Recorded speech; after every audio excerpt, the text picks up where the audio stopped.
Alors, témoignage à faire sur le fait que, contrairement à certains enseignements qui circulent en ce moment, euh, beaucoup de chrétiens souffrent et sont attaqués par l'ennemi ou le voient faire des commettre des dégâts, des méfaits ou des désastres dans leur vie. Eh ben, ce n'est pas de leur faute, ce n'est de la faute d'aucun chrétien, puisque ces enseignements qui circulent voudraient qu'on pense que les problèmes des chrétiens viennent du fait qu'ils aient laissé une porte ou un accès ouvert, une porte ouverte ou un accès à l'ennemi.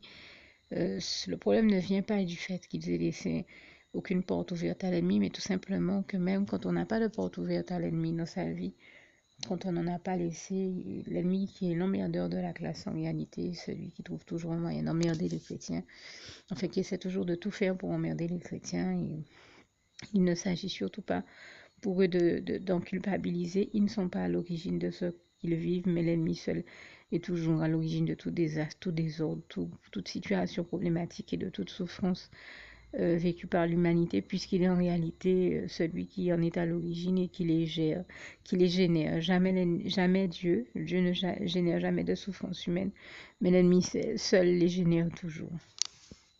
Il est donc le seul à incriminer dans ces situations.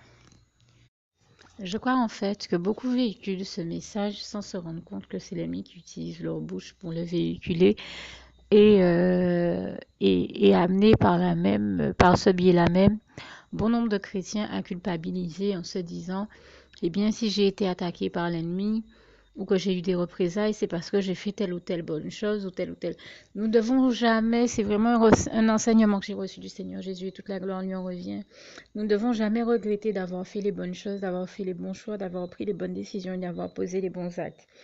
Le diable sait tellement qu'on résiste à la tentation, qu'on lui résiste en faisant les bonnes choses, tout simplement, il peste, il en est aigri, il nous attaque et il nous attaque de manière à nous amener à nous culpabiliser, pour des fois nous amener à nous en vouloir d'avoir fait les bonnes choses, mais il n'y a que sous l'inspiration, la bonne inspiration du Saint-Esprit et toute la gloire lui en revient, qu'on peut faire les bonnes choses. Donc on ne doit jamais regretter d'avoir fait une bonne chose, d'avoir posé un bon acte, d'avoir pris une bonne décision.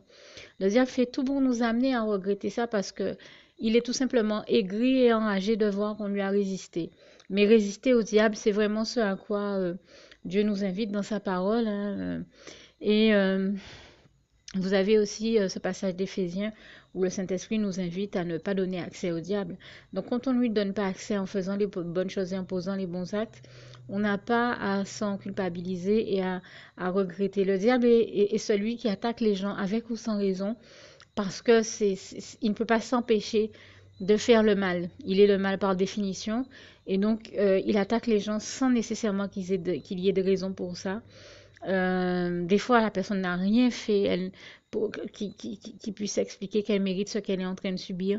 Donc, on ne peut pas incriminer les chrétiens. On ne peut ni incriminer Dieu, ni incriminer les chrétiens, et encore moins se dire que c'est parce qu'ils ont laissé une porte ouverte au diable dans leur vie. Parce que c'est vraiment le diable qui raconte ces balivernes-là pour amener les uns à faire les autres culpabiliser. Et nous savons que c'est le diable seul qui ronge les gens par ce qu'on appelle des démons de culpabilité. Il s'agit pour nous de ne surtout pas nous laisser aller à nous laisser entraîner par le diable dans la culpabilité, mais tout de suite, dès que nous voyons que nous vivons ces situations-là, d'adresser une prière au Seigneur Jésus et lui dire, Seigneur Jésus, je te remets l'amertume, la colère, la culpabilité, la peur, la crainte, le stress, et tout ce que le diable a généré de négatif dans ma vie ou dans mon cœur. Merci de m'en délivrer totalement et de remplir mon cœur de ta paix, de ton amour, de ta joie, de ta lumière, de tout ce dont tu souhaites me bénir, de me délivrer de tout aveuglement et de m'envoyer tes rayons de lumière, ton esprit de lucidité et de discernement, afin que je parvienne à voir et à discerner ce qui est bon, agréable et parfait, selon ta volonté, à tes yeux et à ton cœur. Et c'est au nom puissant du Seigneur Jésus que j'ai fait cette prière. Amen. N'hésitez pas à dire, à la terminer par cette formule, c'est au nom puissant de Jésus que j'ai fait cette prière. Et puis, bien entendu, vous l'aurez compris par rapport aux mots que j'ai prononcés sur la fin, que je faisais entre autres allusion à au moins deux passages, très beaux passages de la parole de Dieu, le plus bel héritage que Dieu nous ait laissé.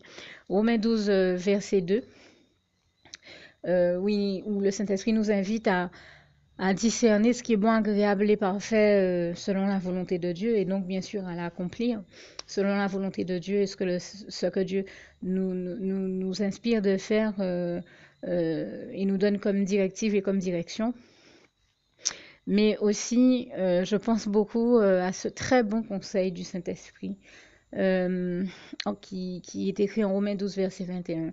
Ne te laisse pas vaincre par le mal, mais surmonte le mal par le bien. Ça, je crois que c'est l'un des plus beaux conseils qui nous est donné parce que nous chrétiens, pardon, nous croyons profondément et définitivement à la toute-puissance de l'Éternel notre Dieu et donc aussi au fait qu'il soit éternellement Dieu est tout-puissant, c'est indiscutable, nous n'avons aucun doute sur la question. Mais je veux dire, nous croyons profondément que Dieu est l'éternel vainqueur du diable. Et ce passage de 1 Jean 4, verset 4 nous le rappelle bien. Celui qui vit en nous, Dieu, est plus grand que celui qui est dans le monde. L'ennemi qui est vaincu, qui est déchu, et toute la gloire en revient à Dieu, à Jésus et à son Saint-Esprit. Et si Dieu est avec nous, qui sera contre nous? Personne, comme il est écrit en Romains 8, verset 31. Car au verset 37, il nous est également dit, mais en toutes ces choses, nous sommes plus que vainqueurs par celui qui nous a aimés, Jésus-Christ. Et Jésus-Christ est là aussi toujours vainqueur du diable et toute la gloire revient à Dieu, à Jésus, à son Saint-Esprit, encore une fois. C'est pour ça que nous croyons profondément à la suprématie du bien sur le mal, du royaume de Dieu sur le royaume du diable, l'ennemi, du royaume donc des cieux, le paradis, sur le royaume des ténèbres, l'enfer, le royaume du diable. Nous croyons donc à la suprématie de la lumière sur l'obscurité ou sur les ténèbres, si vous préférez, du bien sur le mal, comme je l'ai dit, de l'amour sur la haine, et tout ce qui en découle de la vérité sur le mensonge, de la paix sur la guerre et sur la violence, de la non-violence sur la violence, de la justice sur l'injustice. Et de la victoire sur les échecs. Et toute la gloire revient à Dieu, à Jésus, à son Saint-Esprit, qui nous conduit toujours à toutes les victoires de nos vies, comme je viens de le dire, que ce passage de Romains 8, verset 37, nous le démontre si bien. Je vais terminer ici en citant au moins deux passages où le Seigneur Jésus nous rappelle qu'il est notre prince de paix, comme il est écrit en Ésaïe 9, versets 5 à 6, et qu'il nous donne sa paix, puisqu'en Jean 14, verset 27, il nous dit « Je vous donne ma paix, que votre cœur ne se trouble point. Je ne vous la donne pas comme le monde ne la donne, que votre cœur ne se trouble point. » Donc, et toute la gloire revient à Jésus. Et je finis ici avec un autre passage qui nous parle de la paix du Christ dont nous avons tant besoin pour subsister dans ce monde cruel, tout comme les bras d'amour de Jésus dans lesquels nous pouvons trouver comme nulle part ailleurs le véritable bonheur, puisque Dieu est le meilleur et qu'il est le seul à pouvoir nous faire l'expérience du meilleur et du bonheur et toute la gloire lui en revient. Voilà pourquoi nous devons lui adresser, pour tous ceux qui l'ont jamais fait auparavant, la prière que je vais rajouter ici, qui va suivre, juste le temps pour moi de vous citer ce si beau passage de Philippiens 4, verset 7. Que la paix de Dieu qui surpasse toute intelligence garde vos cœurs et vos pensées en Jésus-Christ. À bientôt. Alors pour toutes celles et ceux qui ne l'auraient jamais encore fait auparavant, je partage avec vous ici la prière par le biais de laquelle le Seigneur Jésus m'a sauvé la vie et vous invite tout simplement à lui ouvrir vos cœurs, à être sincère avec lui dans ce que l'on va dire ici. Puisque si Dieu me met à cœur de partager avec vous cette prière, tout comme il le fait toujours avec chacun de nous, c'est tout simplement parce que Dieu nous a sauvé la vie, m'a sauvé la vie et nous a sauvé la vie à tous, tous ceux qui partageons avec les autres cette prière, et que nous l'avons vu nous faire tellement de bien, nous donner tellement d'amour, nous combler de bonheur dans les bras d'amour de Jésus, et bien que nous souhaitons au maximum de personnes d'aller aussi au paradis et de connaître le bonheur des bras d'amour de Jésus ainsi que d'être sauvés par lui. Mais bien entendu, pour être sauvé, encore faut-il prendre le temps de demander à l'être et d'accepter donc le Seigneur Jésus-Christ comme son sauveur personnel, ce qui est ici l'objet de cette prière.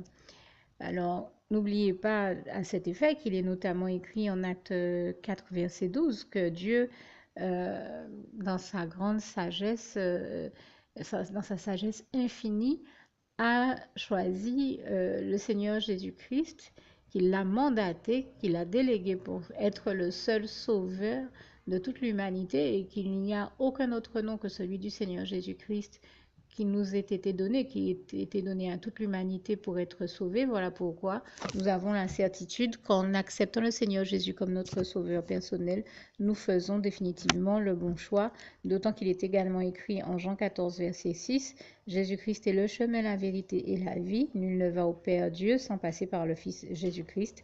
Voilà pourquoi nous devons donc adresser au Seigneur Jésus la prière qui suit. Donc Seigneur Jésus-Christ, n'hésitez pas donc à dire cette prière à haute voix en vous mettant bien entendu dans un lieu où vous savez que vous pouvez prier en toute sérénité. Donc Seigneur Jésus-Christ, je t'accepte aujourd'hui comme mon sauveur personnel, moi un tel, vous dites votre nom et votre prénom.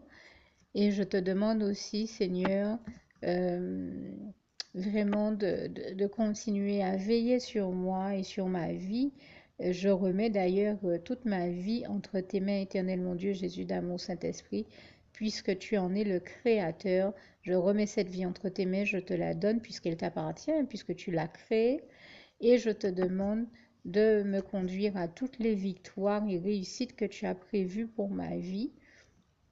Tout comme je te demande aussi pardon, éternel mon Dieu, Jésus d'amour, Saint-Esprit, pour tous les péchés que j'ai commis tout au long de ma vie, dès le début jusqu'à la date d'aujourd'hui incluse.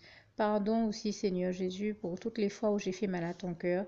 Et surtout, merci, Seigneur Jésus, quand le bon moment sera venu pour ça, de revenir me chercher pour m'amener avec toi dans tes bras d'amour au paradis où je veux demeurer et continuer à te servir et à t'appartenir pour l'éternité en éternité, et c'est au nom puissant du Seigneur Jésus-Christ que j'ai fait cette prière.